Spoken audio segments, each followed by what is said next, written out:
ഇൻഫോസ്പെയറിൻ്റെ പുതിയൊരു വീഡിയോയിലേക്ക് ഏവർക്കും സ്വാഗതം. രണ്ടാം പിണറായി സർക്കാരിൻ്റെ അവസാനത്തെ ബജറ്റ് ഇന്ന് രാവിലെ 9 മണിക്ക് ധനമന്ത്രി KN ബാലഗോപാൽ അവതരിപ്പിച്ചു. നിയമസഭാ തിരഞ്ഞെടുപ്പ് വരാനിരിക്കെ ബജറ്റിൽ ജനപ്രിയ പ്രഖ്യാപനങ്ങളാണ് ഉണ്ടായിരിക്കുന്നത്. ക്ഷേമ പെൻഷൻ വർദ്ധിപ്പിക്കൽ, അതുപോലെ സർക്കാർ ജീവനക്കാരുടെ ശമ്പള പരിഷ്കരണം അടക്കം ബജറ്റിൽ ഉണ്ടായിട്ടുണ്ട്.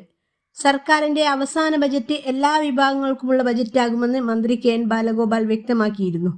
സാമൂഹ്യനീതിയും പ്രായോഗിക സാമ്പത്തിക നയങ്ങളും സമന്വയിപ്പിച്ച് വോട്ടർമാരുടെ വിശ്വാസം നേടാനാണ് സർക്കാർ ലക്ഷ്യമിടുന്നത്. അതേസമയം സംസ്ഥാനത്ത് ക്ഷേമ പെൻഷൻ തുകയിൽ മാറ്റമില്ലാതെ തുടരും. രണ്ടാം പിണറായി സർക്കാരിൻ്റെ അവസാന ബജറ്റിൽ പെൻഷൻ വിതരണത്തിനായി 14,500 കോടി രൂപ ഇപ്പോൾ അനുവദിച്ചിട്ടുണ്ട്. തദ്ദേശ സ്വയംഭരണ സ്ഥാപനങ്ങളിലേക്കുള്ള തെരഞ്ഞെടുപ്പിന് മുന്നോടിയായി പെൻഷൻ 2,000 രൂപയാക്കി സർക്കാർ ഉയർത്തിയിരുന്നു. ഈ തുക തുടർന്നും വിതരണം ചെയ്യും. പിണറായി വിജയൻ്റെ ആദ്യ സർക്കാർ അധികാരത്തിലേറുമ്പോൾ 600 രൂപയായിരുന്നു സംസ്ഥാനത്ത് പെൻഷൻ. എന്നാൽ ഘട്ടം ഘട്ടമായി തുക വർദ്ധിപ്പിക്കുകയായിരുന്നു. നിലവിൽ ഏകദേശം 62 ലക്ഷത്തോളം പേരാണ് ഇപ്പോൾ കേരളത്തിൻ്റെ വിവിധ ക്ഷേമ പെൻഷനുകൾ വാങ്ങിയിരിക്കുന്നത്. രാജ്യത്തെ തന്നെ ഏറ്റവും ഉയർന്ന നിരക്കുകളിൽ ഒന്നാണ് വാർദ്ധക്യകാല പെൻഷൻ. അതുപോലെ വികലാംഗ പെൻഷൻ, വിധവാ പെൻഷൻ, കർഷക തൊഴിലാളി പെൻഷൻ, വിവാഹിതരായ സ്ത്രീകൾക്കുള്ള പെൻഷൻ എന്നിങ്ങനെ വിവിധ വിഭാഗങ്ങളിലായി ഈ തുക വിതരണം ചെയ്യുന്നു.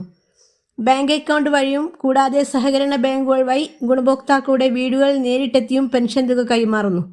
കേന്ദ്ര സർക്കാരിൻ്റെ സാമ്പത്തിക നയങ്ങളും ഫണ്ട് വെട്ടിക്കുറയ്ക്കലും കാരണം ഇടക്കാലത്ത് പെൻഷൻ വിതരണത്തിൽ ചെറിയ തടസ്സങ്ങൾ സർക്കാർ നേരിട്ടിരുന്നെങ്കിലും സംസ്ഥാന സർക്കാർ സ്വന്തം നിലയ്ക്ക് ഫണ്ട് കണ്ടെത്തി കുടിശ്ശിക തീർക്കാനുള്ള ശ്രമങ്ങൾ നടത്തിയിട്ടുണ്ട്.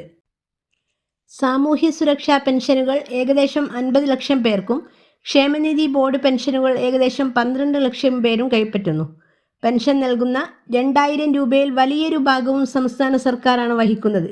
കേന്ദ്ര സർക്കാർ നൽകുന്നത് ഏകദേശം 6.88 ലക്ഷം പേർക്ക് മാത്രമാണ്. ഇവയിൽ തന്നെ കേന്ദ്രവിഹിതം 200 രൂപ മുതൽ 500 രൂപ വരെയാണ്. ബാക്കി തുക സംസ്ഥാനമാണ് എല്ലാവർക്കും നൽകുന്നത്. അതേസമയം ഇന്നത്തെ ബജറ്റിൽ അങ്കണവാടി ജീവനക്കാർക്ക് 1000 രൂപയും ഹെൽപ്പർമാർക്ക് 500 രൂപയും വർദ്ധിപ്പിച്ചു.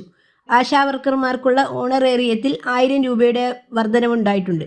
സ്കൂൾ പാചക തൊഴിലാളികളുടെ വേതനത്തിലും വർധനവുണ്ട്. ദിവസവേതനത്തിൽ 25 രൂപ വർദ്ധിപ്പിച്ചു. സ്ത്രീ സുരക്ഷാ പദ്ധതിക്കായി 3,720 കോടി രൂപ വകയിരുത്തി. അതുപോലെ കണക്ട് ടു സ്കോളർഷിപ്പ് പദ്ധതിക്ക് വേണ്ടി 400 കോടി രൂപ വകയിരുത്തി. സാക്ഷരതാ പ്രേരകമാർക്ക് 1000 രൂപ കൂട്ടിയിട്ടുണ്ട്. നികുതിയേതര വരുമാനത്തിലും വർധന ഉണ്ടായതായി മന്ത്രി വ്യക്തമാക്കി. രണ്ടാം പിണറായി സർക്കാരിൻ്റെ അവസാന ബജറ്റാണ് ഇന്ന് നിയമസഭയിൽ അവതരിപ്പിക്കുന്നത്. നിയമസഭാ തെരഞ്ഞെടുപ്പിന് മുമ്പുള്ള അവസാന ബജറ്റായതിനാൽ ജനക്ഷേമ പ്രഖ്യാപനങ്ങൾ ബജറ്റിൽ ഉണ്ടാകും. ഇതുപോലത്തെ ഇൻഫർമേറ്റീവായ വീഡിയോകൾക്ക് വേണ്ടി ചാനൽ സബ്സ്ക്രൈബ് ചെയ്ത് സപ്പോർട്ട് ചെയ്യൂ. Thank you for watching.